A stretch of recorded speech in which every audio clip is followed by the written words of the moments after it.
you know, I asked for the ultimatum and I brought him on the show. He did not want to do this shit to begin with. Like, I'm not unattractive. I love him. I love Hunter. Like, what the fuck is going on? You gave him an ultimatum, right? And I know it's upsetting, but we're all trying to be honest here. okay. Lies.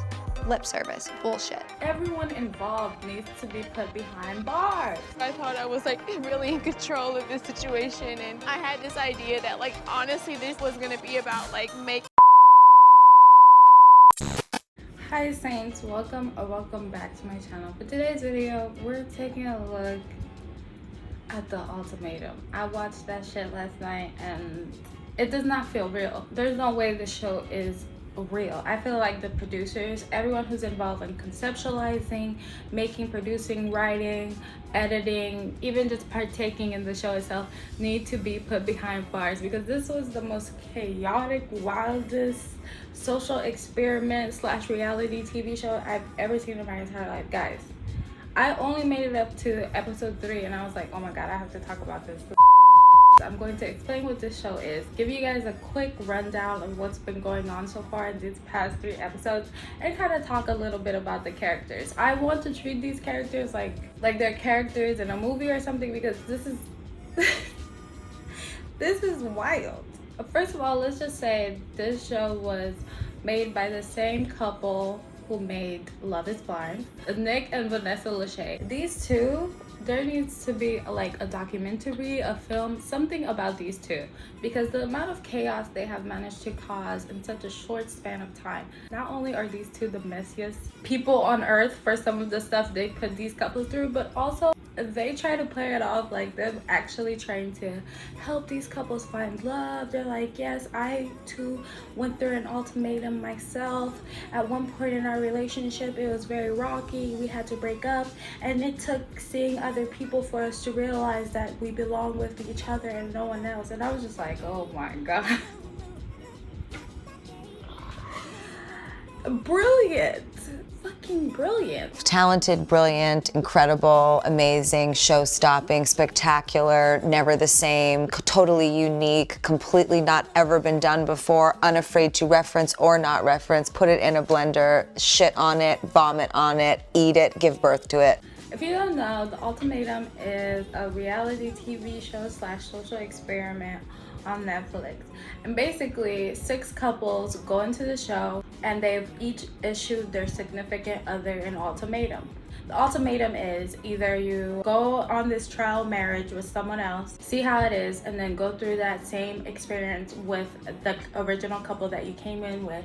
And you have to decide whether or not you want to be single because maybe you've managed to form a relationship or found a greater connection with someone else, as opposed to the person you literally been with 2+ years, or you go with your original couple and you marry that person.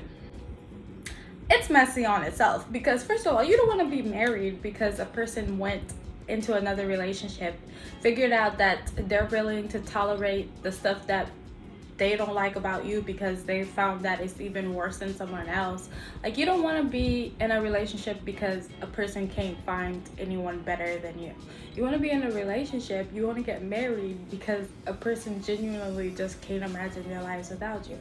So these couples, they come in, they explain their situation on the first episode.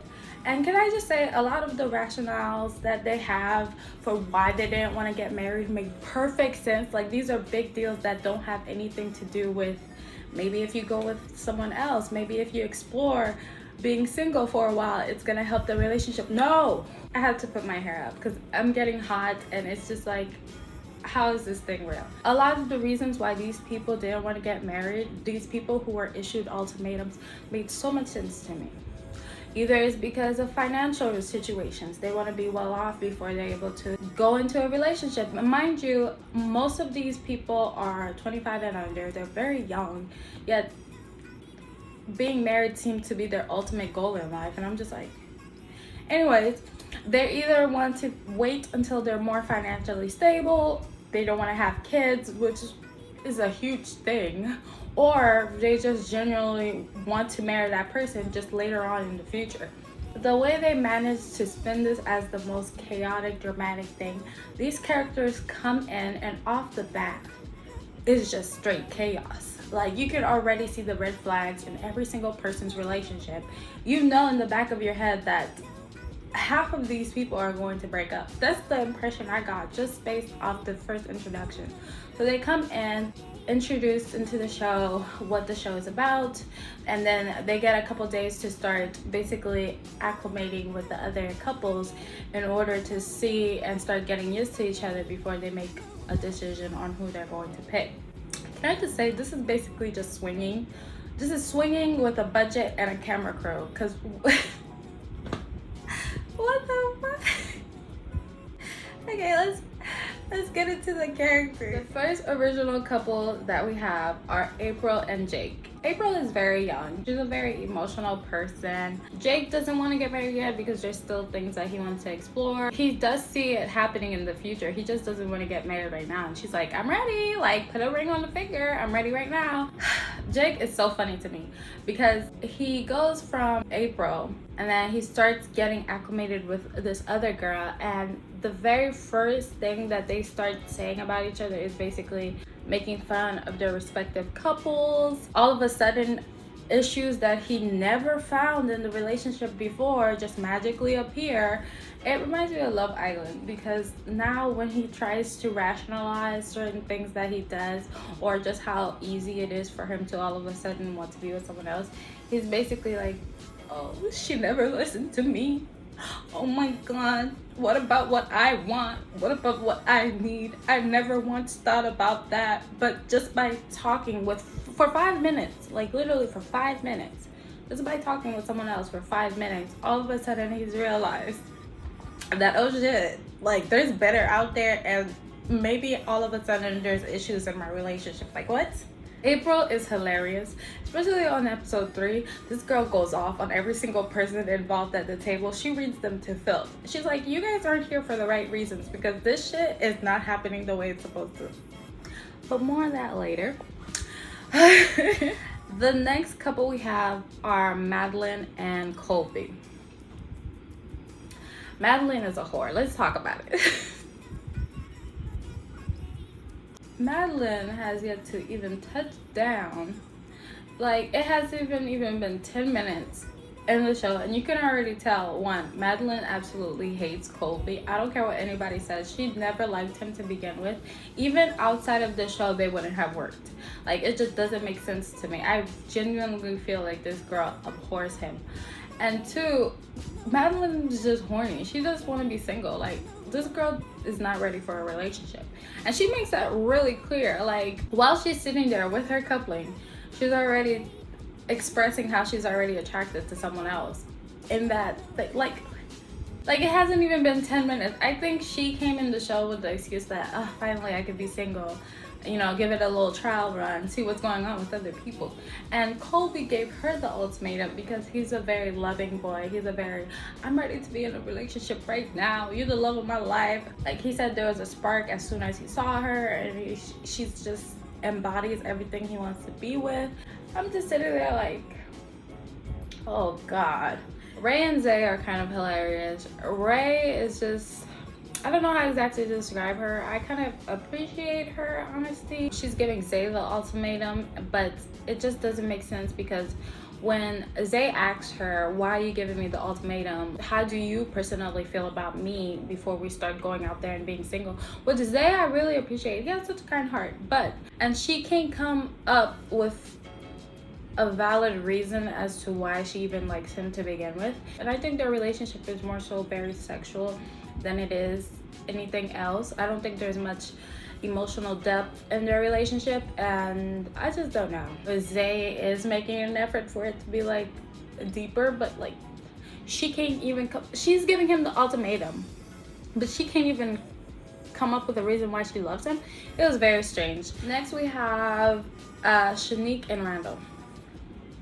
Let's talk about Shanique. Shanique, she's already my favorite character. The first 3 episodes that I've watched so far, she slays in every single one of them. She knows what she wants. Although in episode 2, this girl breaks down, but we'll get into that in a second.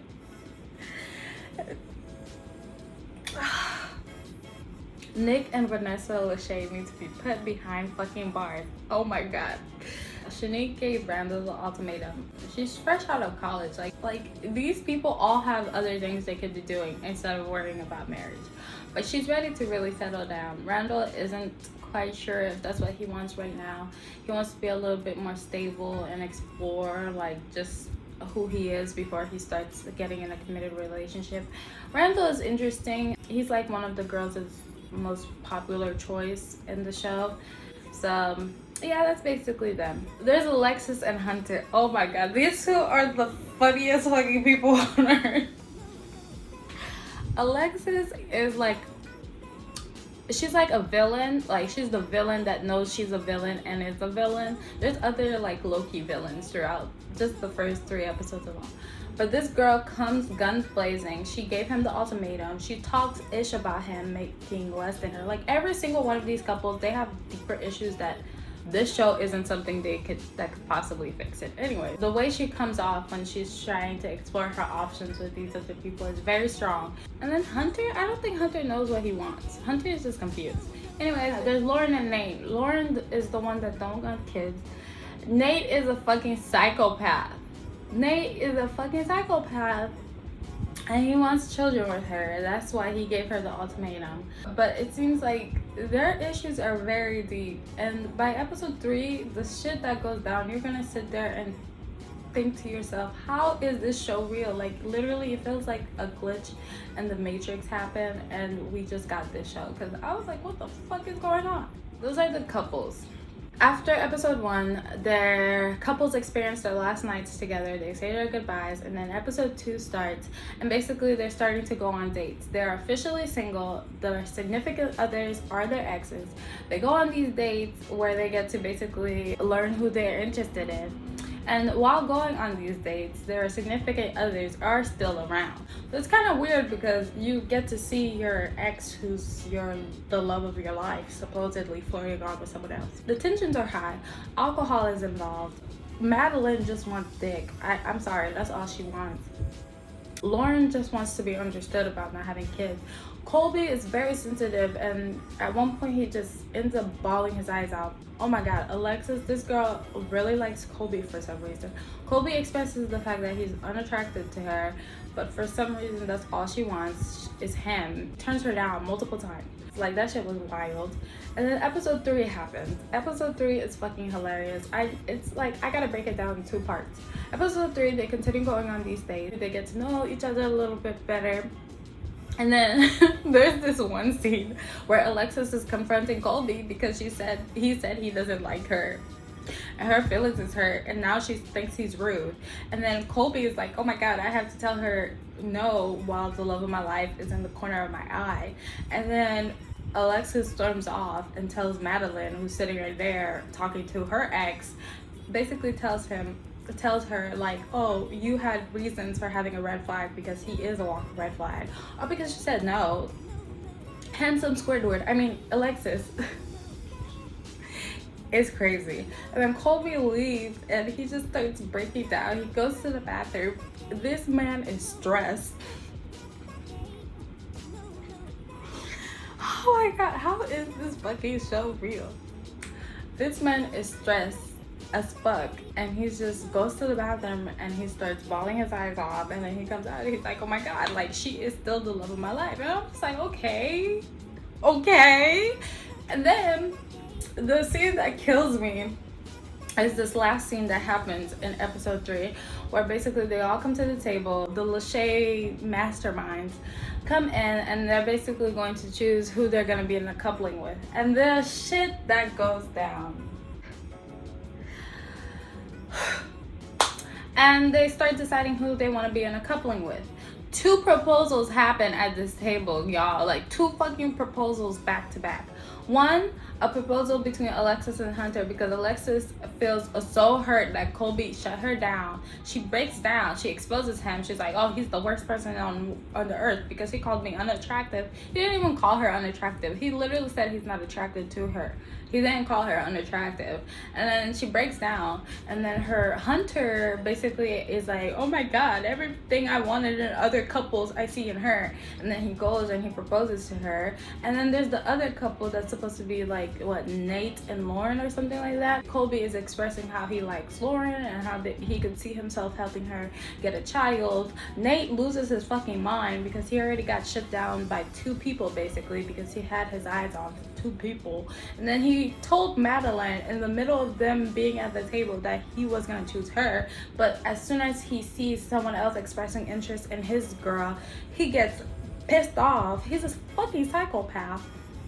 And then he proposes to her, and it's just the weirdest proposal, and she starts crying and says yes. Nothing has been resolved. Fucking April loses her fucking mind. She's like, you guys aren't here for the right reason, because what the fuck, why are there 2 proposals happening? You guys don't understand the concept of what's supposed to be going on, because nothing has been resolved. The whole purpose of y'all coming on the show is to find the answers to this ultimatum. You guys did not find the answers. Even the Lachey mastermind evil producers don't know what the fuck going on. When I say this shit just derails into chaos, and as soon as that episode ended with 4 new couples and 2 married couples, now I was just like, wow. I need to talk about it. Because what the fuck was that? Anyways, guys, that's just a quick review of the ultimatum episodes 1 to 3. I just really had to get it off my chest. I really hope you guys enjoyed today's video. I'll be back with the later episodes, because everyone involved needs to be put behind bars. Anyways, guys, I love you guys so much. I hope you're having an amazing day, evening, or night, wherever you are. I hope the vibes are good. Bye, guys. No.